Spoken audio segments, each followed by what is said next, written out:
За би шүүгэргийн зөвлөлөөс нэг асуулт нэр дэвшигчдээс зүгээр хоёр зүйлийг тодруулъя. За танилцуулга хийхдээ бас урьдчилаад одоо орж ирж байгаа танилцуулгаж байгаа одоо хүмүүс маань ямар чиглэлээр мэрэгсэн бэ гэдгийг нь бас нэг хэлчихүүлэх зүгээр байна.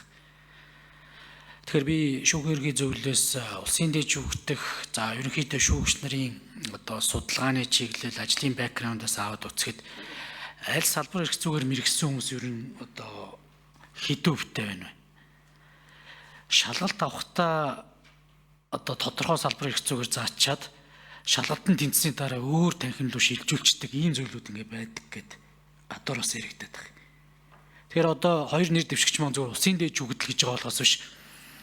Одоо би оч нэр дэвшигчийг яг улсын дээд шүүхийн эрүүгийн танхимд томилогдох чинь ч гэдэг юм уу яг ингэж орж ирээгүй л байна л та.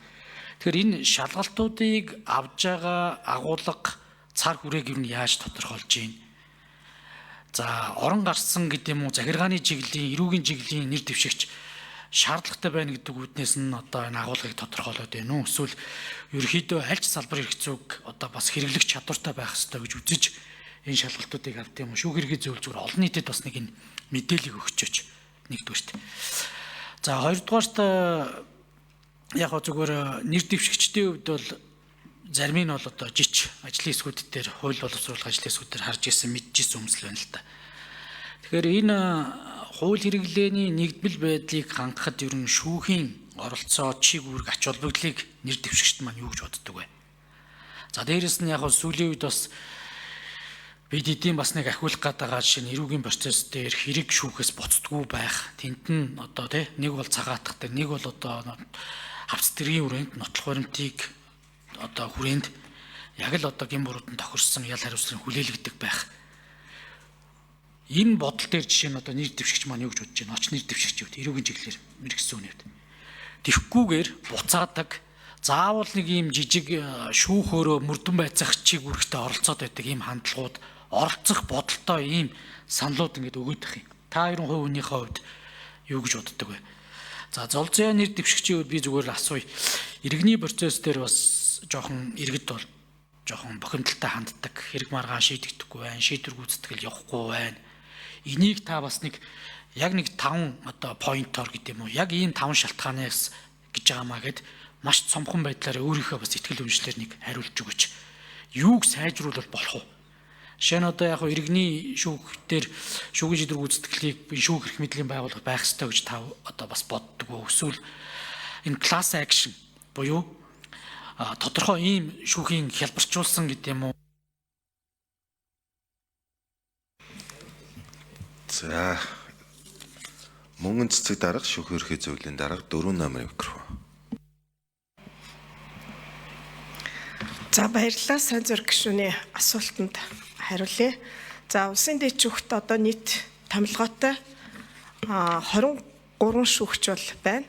За ерөнхий шүүгчээ оролцуулаад за захиргааны хэргийн танхимд бол одоо нийтдээ 7 шүүгч, за иргэний хэргийн танхимд мөн адил 7 шүүгч, за захиргааны эрүүгийн хэргийн танхимд 8 шүүгч гэсэн ийм шүүгч бол харьяалан одоо шүүн таслах ажиллагаа бол явуулж байна. За өмнө бол бид улсын дэд шүүхийн хяналтын шатны шүүхийн шүүгчд нэр дэвшигчээс бол мөн анханд авзаалтах шатны шүүхийн шүүгчээс авдаг шалгалтын ялгаагүй. За хууль зүйн мэдлэг чадварын шалгалт, за шүүгчийн ёс зүйн мэдлэг, мэргэжлийн ёс зүйн зам байдлын талаар бол ийм 2 шалгалт бол авч байгаа. За хууль зүйн мэдлэг чадварын шалгалтын хүрээнд бол за 4 үндсэн даалгавар бол хийгдэж байгаа. Энд бол хууль эрх зүйн мэдлэг чадварын шалгалт буюу за бодлого, за эрх зүйн баримтчиг боловсруулах, за тогтоол бичих байгаа.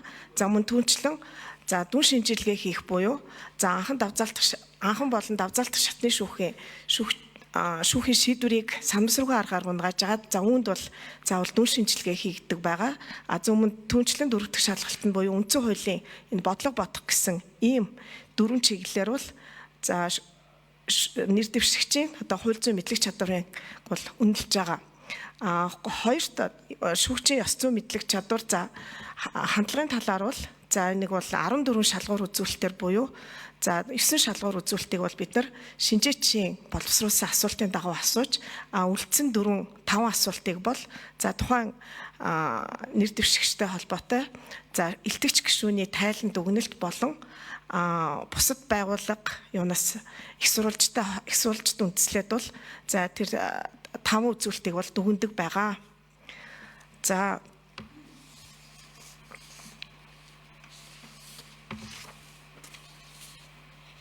мэдлэг чадварын шалгалтын тухайд бол юм байна. За манай нэр дэвшигч за очиж шүүгчийн тухайд бол нэр дэвшигчийн тухайд бол за 2024 онд нодлон шүүхийн тухай хуульд нэмэлт өөрчлөлт орсны дагуу за аль ч салбар эрх зүйн мэдлэгтэй байх шаардлагын дагуу за шалгалтыг бол өгсөн байгаа. За эрүү иргэн захиргааны чиглэлээр за дээрх тэр сая түрүү миний хэлсэн 4 шалгалтыг бол хийж гүйцэтгсэн.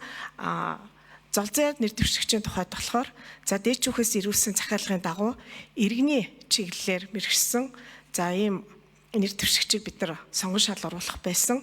За тэгээд нэр дэвшигч золзоогийн тухайд болохоор дээрх 4 даалгаврыг иргэний эрх зүйн чиглэлээр бол хийж гүйцэтгэж ингээд тэнцэж орж ирсэн байгаа.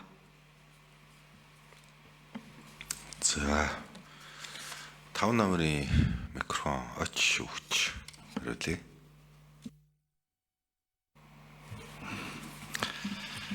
Сан зориг гишүүний асуултанд хариулъя. Миний хувьд 2010 оноос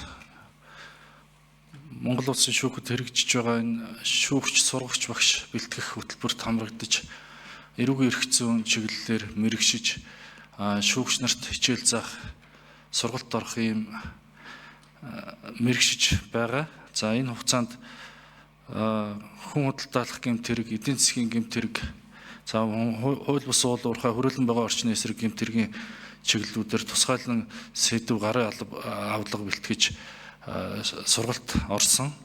За хууль хэрэглээний нэгдмэл байдлыг хангах асуудлын хүрээнд энэ хууль хэрэглээний нэгдмэл байдлыг бол улсын дэд шүүх хангах ийм хуулийн зохицуулттай байгаа. Тэгэхээр хууль хэрэглээний нэгдмэл байдлыг хангах асуудлаараас энэ шатны шүүхэр шийдвэрлэж байгаа хэрэг маргаан. За 5 нарын микрофон нэмж хариулъя. Улсын дэд шүүхээр хянагдж байгаа энэ хэрэгүүд бол судалгааны нэлээдгүй тийм том объект болдог. Тэгэхээр энэ судалгааны ач холбогдолтой гэж ойлгож байна. За хэргийг шүүхээс мөрдөн байцаалтанд буцаахгүй байх асуудлын талаар сайн зориг гишүүн асуулаа.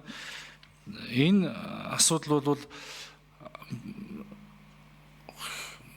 эрх зүйн тогтолцооны хувьд одоо их газрын системтэй орнуудын хувьд болохоор хэргийн үнэн бодит үннийг тогтоох юм тогтолцоотой.